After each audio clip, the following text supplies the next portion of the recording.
Hi guys, this is Carlos Quinones from CQ Reviews, and today I wanted to go over the Sensus Connect system in our new 2017 and 2018 Volvos. Today I'm in a 2018 Volvo V90. You can kind of see from the back there, this one has a nice beautiful blonde interior, and this is the inscription trim level. So just wanted to kind of go over the system itself, how to interact with the system, and also to see how other areas of the system and where you'll go for certain functions of the vehicle. So we always kind of start, let me kind of peel this plastic here. It's like a new car plastic. Off. So this is essentially the main display. And so from the main display, you'll see four different tiles, the four different tiles corresponding here. And then you have this bottom row here for the climate control system. So this is where you'll be doing most of the interaction with the vehicle. And so each one of these tiles can expand. And so like if I go into navigation, then of course, if I go into navigation, that'll expand out. And then I have the ability of clicking this to expand it even farther to get full screen access to that specific app. And then I have a home button. So one thing you'll definitely appreciate for people who have never really driven a Volvo or had a Volvo before is this system is very similar to a system that you would have like in a like a smartphone or an iPad. So a lot of the functionality that you have from your cell phone kind of carries over to the vehicle as well. And so a lot of the kind of interactions that you'll do with a cell phone will be very similar to the interactions that you'll do with the infotainment system. So this can make it a lot easier for you when it's time for you to actually learn how to use the Volvo Sensus Connect system. So going back to the tabs, we have the navigation tab, we have the media and radio tab, we have the phone tab, and then this fourth tab right here always changes. And so you can alternate what you want this fourth tab to be. Right now I have it set as the sound experience app, but if I swipe over, so from right to left, there's other applications that are available here, and this top portion of applications are pertaining specifically to media and radio. And then these bottom applications here are going to be the apps that you can use on the fourth tile. So for example, if I enjoy having my weather, or if I want to have Travel Link as my fourth tile, then I can press on the Travel Link app, click OK. And so the information in here, as long as I've subscribed to this system, will then be available on the fourth tab on the bottom, now that the sound experience tab is gone. So you can alternate and customize that fourth tile to make it your own. Now these other three are always going to be in this orientation, and they'll always be in this position. So it's kind of nice to be able to switch this around, and that way you don't have to keep swiping over to get to certain things. Like if you wanted to have your messages, you can have your messages set up as the fourth tile as well. Okay, so we'll go ahead and start off with navigation, and so we'll go ahead and click on navigation. And so it's a very easy system to use. You do have certain shortcuts that you have available here. So obviously we saw this one expands the actual map out. Then what this one does is we'll change the orientation of the view. And so you can see there you have a 3D sort of view. And then we can go ahead and click on that 2D, and it'll go back to 2D. And then we have the compass orientation here. And what that means is essentially you can orient it the way we have it now, where it's always facing north. Or we can have it oriented based on the direction of the car. In this case, we're facing west. So some people prefer it this way. I kind of like it this way, but it gives you the luxury of being able to kind of rotate it and switch it according to your preference. And then on this side is sort of like the menu. And so from the menu, you have essentially the two options here. You have set destination, and then you have this, which is kind of for your traffic. This kind of gives you traffic information, any sort of accidents or construction zones or anything like that ahead that might be in the area. We'll go ahead and go into set destination, and so you'll see this area here. And so this is going to be the first page that you'll be able to interact with under destination, and they have this kind of set up like just like you would on Google Maps. You know, essentially you'll basically type away whatever you're looking for. If it's Panera, if it's a specific address like on a business card, or a gas station, then you'll be able to just type in what it is and you'll search that way. Okay, But on the tabs up here, so you see that there's tabs on the top, you can go into other areas that you can look for, like previous destinations or points of interest. Or if you want to kind of do it the more old-fashioned way, then you can click on address, search by the actual country, in this case United States, then search by state in Florida, and then so on and so forth, all the way down until you get to the street number or until you get to the intersecting street that you want to continue. And then you can go from there and click on Start Navigation. So points of interest, kind of self-explanatory. You can choose where you want to look for, so near the vehicle or around a specific point on the map. And so what this allows you to do is you can actually choose which area you're going to be heading to. So say this afternoon you're going to be in Deerfield Beach. And so you want to look for areas around Deerfield Beach. And so right there you can kind of see that we're looking at a selection near Deerfield Beach. And so if I want to click on Confirm, I'll go ahead and click on Confirm. And then it'll ask me what sort of point of interest am I looking for. So in this case I'm looking for a, let's say a bar or restaurant. So we'll go ahead and click on the bar or the restaurant. And then I'll be able to then go ahead and choose what kind of place under bar and restaurant I'm looking for, in this case a restaurant. And then it'll ask me what kind of cuisine. So from there you can really hone in on exactly what you're looking for, or if you're not sure you can just click all and then look for any sort of restaurant in that specific area. So that makes it very convenient if you're kind of wanting to explore and you want to try something new, then this allows you to do that. Then you also have the ability of accessing near the vehicle. So this is going to be most helpful if you're in an area that you're not aware of, and you can essentially click on this and this will find items associated by the location of your vehicle instead of by a location that you've chosen. Okay. Library, what this is going to allow you to do is these are going to be addresses that you might have saved or starred. So these will be addresses that'll be, could be even previous destinations that you've been to. And then you also have the Favorites tab.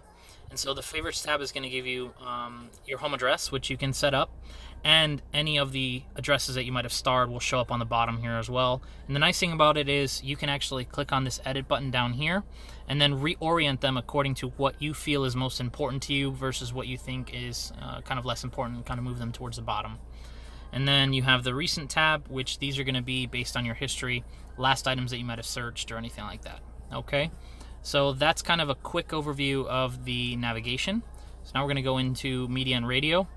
And in this case, we have different ways that we can interact with this system. And so right now I have SiriusXM playing. And so just like in the navigation tab, we do have the menu items here. And so you have library, and then this is kind of like a program guide. Then this is just a now playing button, so you can just kind of see what the channel is, and it kind of gives you some data, metadata information about the artist and things like that. And then down here, you can barely see a little thin line there. And so that line is actually going to be deciphering previous media types that you've used before. So in this case, I've used FM before, and it's kind of like a quick shortcut, right? Instead of having to go and swipe over and then click on whichever one of these options I'm looking for, a lot of times it's going to be available for me right here. And so I was in SiriusXM before, now it's moved to a previous shortcut, and so I can go right to here instead of swiping over and then clicking on SiriusXM. So it makes it very easy for you. You don't have to kind of be swiping around all the time. It has those shortcuts available right there. Okay, so you have your channel list here, and these are all the channels that are available in this case for SiriusXM. Now, say there's certain channels that you only want to show on the main screen. You don't want to show every single channel, and you can go into library, and then from library you can then add stars. These are going to be your favorites.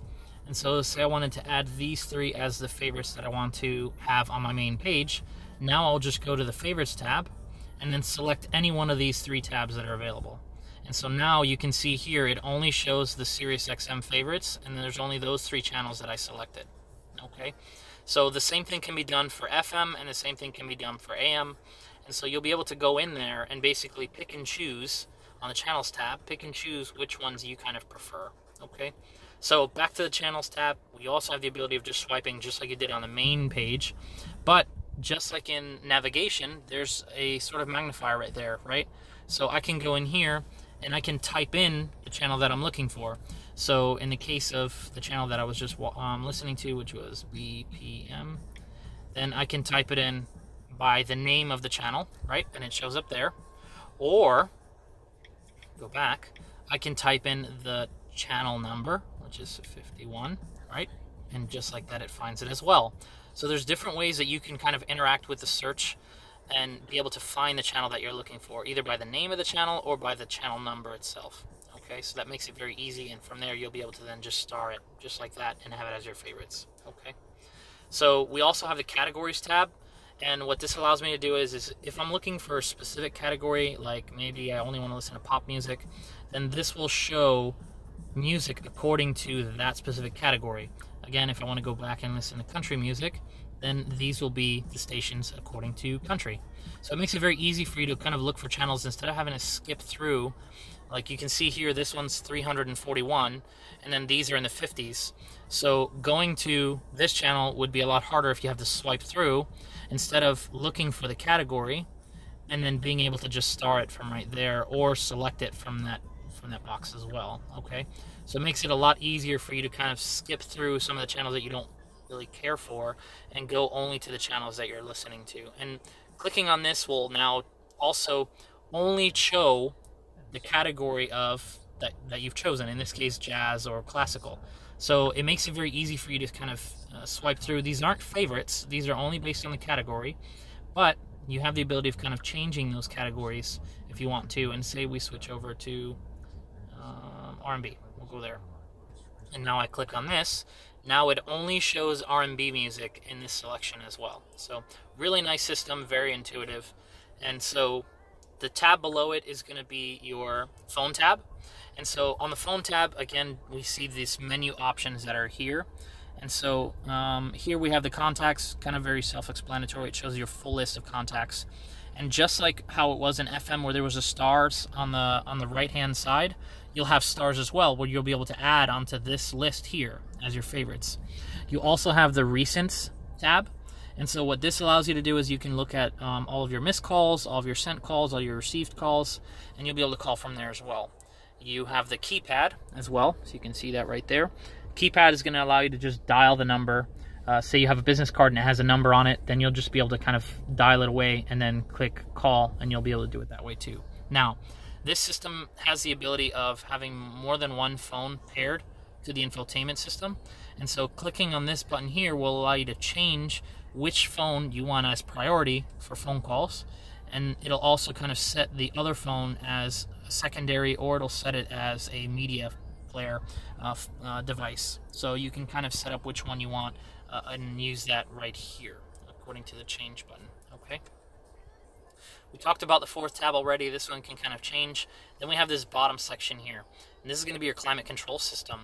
And so from here you'll be able to kind of swipe up and down, right? So you have your temperatures here. You can also tap, right? So if I want to just tap on a specific selection, or I can use the plus and minus buttons right here to be able to choose which temperature I want. And then on the top here, there's a synchronized temperature. And so what this allows me to do is this will allow me to synchronize both temperatures. So you can see they're both changing at the same time on right here and also right here. Now, if I deselect that, then any changes that I make to my side will not be changed on the other side, right? Just so you saw that there. And also, if I have this selected and somebody comes in and they change their side, then it'll automatically unsynchronize. And so now you can see that they're separate in that sort of sense, okay? So I can either go back this way and actually go here and click on synchronize, and now they're both at 73. Okay. Another thing that you have here is the these kind of seat icons, and so when you click on that, it pulls up the heated seats, but it also pulls up, in this case because it's an inscription, the ventilated seats. And so you can actually click on ventilated seats and it'll show like a little blue lines there, and then you can choose the speed of the fans just like you could in the actual heat section right here. Okay, so you have that available for both sides. And then you also have this middle section. Now, this one here will open up a window. And so from here, you'll be able to do, control a lot more functions of the climate control system. you can control the amount of fan speed that you want the system to use. And so what this allows you to do is, say it's really, really hot outside and you have it say to 68 degrees. If you have it set to 1, then it'll only use the fan speed of 1 to get the car cool, which means it'll take a very long time. But if you allow the system to have a little bit more flexibility, then clicking on the fan speed 5 will allow the fans to, you can hear it's getting louder, but you'll give the fan and basically the climate control system a lot more flexibility to cool the car down as quickly as possible. Now, for some people, this might be too loud or too annoying, and that's why you're able to kind of restrict how much fan speed you want the climate control system to have. And then you have your auto climate control system right here. So this will always be on until you choose a specific zone, right? So if I go and choose these zones here, then you see that's off, and I can always kind of go back and turn that back on that way.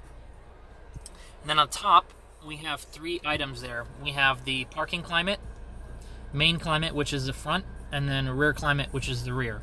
So parking climate is basically a system that allows you to activate the air conditioning without turning the car on. And so what that helps out in doing is, say it's really, really hot, you've left the car outside in a parking lot, and so it's probably 100 degrees inside the car.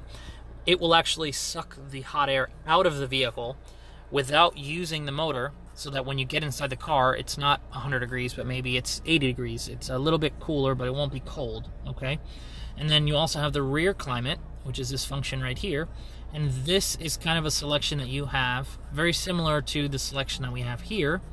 And these now change to the rear. So you see how there's a rear kind of wording right there. So now you know that these will operate for the rear of the climate control system, not the front, okay? So just kind of another bit of functionality. If you have somebody in the back that can't reach it, then you'll be able to access the climate control for the back. You can also turn that off and just have the climate control system on the front if you know that there's nobody going to be sitting back there, okay? So that's just kind of an overview of the climate control system. Now, swiping in this direction gets you to a different page. This page we haven't really seen before. And so this is the vehicle functions page. And so what this allows you to do is access a lot of the functionality that has to do with driving the car, right? This doesn't really have to do with this infotainment system, but more so how you interact on the road, okay? So things like the ECS Sport Mode, the lane keeping aid, the park assist sensors, cross traffic alert, and a lot of this functionality are things that have to do with you driving the car instead of you interacting with the touchscreen, okay? So we do have other options that are available here, like the heads-up display adjustment will actually move you over to this display, and then it'll give you sort of options on how you're to interact, right? And so you'll use these buttons that are on this steering wheel to interact with the heads-up display. I'm not sure if you can see it right there. And so I can move it up and down like this. I can darken it if I want to darken it, make it a little bit less bright, or if I want to make it brighter, and I can go like this. Okay, and then once you're done, you can click on that center button to save it, which is this button right here. Okay, so a lot of functionality that's available in this page, and then you can swipe as well. So you'll see that there's a little bit of more options that are below. So again, just like in a cell phone, you have the ability of swiping up and down, and then also swiping left and right. And then the other cool thing that's available here is you can actually press and hold, and now these can be moved around. And so you can set this according to what you think is most important on the top, and then what you think you'll use the least on the bottom. So things like the ECS Sport Mode might be something that you won't use often, so we'll kind of move that down, and we can push that towards the bottom. And then you see how maybe the headrest folding is important to you. So we'll move that up, and we'll put that there. Okay, so people can personalize this and adjust it according to what they think is comfortable for them. And then you can save it to your profile, and it'll stay in this sort of orientation when it's saved. Okay, so that was just a brief overview of the Sensus Connect system. I'll be making another video to go over some of the settings, and we'll kind of start creating videos on how to do things like setting up driver profiles and going over the settings options, which is up here. And also we'll take a look at other items like the owner's manual and things like that. Okay, Thanks for watching, guys. If you liked my video, please like it. Put any comments down below about anything that we spoke about today, and follow me. I'm going to be trying to make more videos as best as I can. Being a sales manager is kind of hard to step out of the office and make some videos, but when I have moments like this, I'll definitely try and post more videos so that you guys can experience more areas of the Volvo that you may not experience outside of the dealership. So thanks again for watching, and stay tuned for next video. Have a great day, guys. Bye.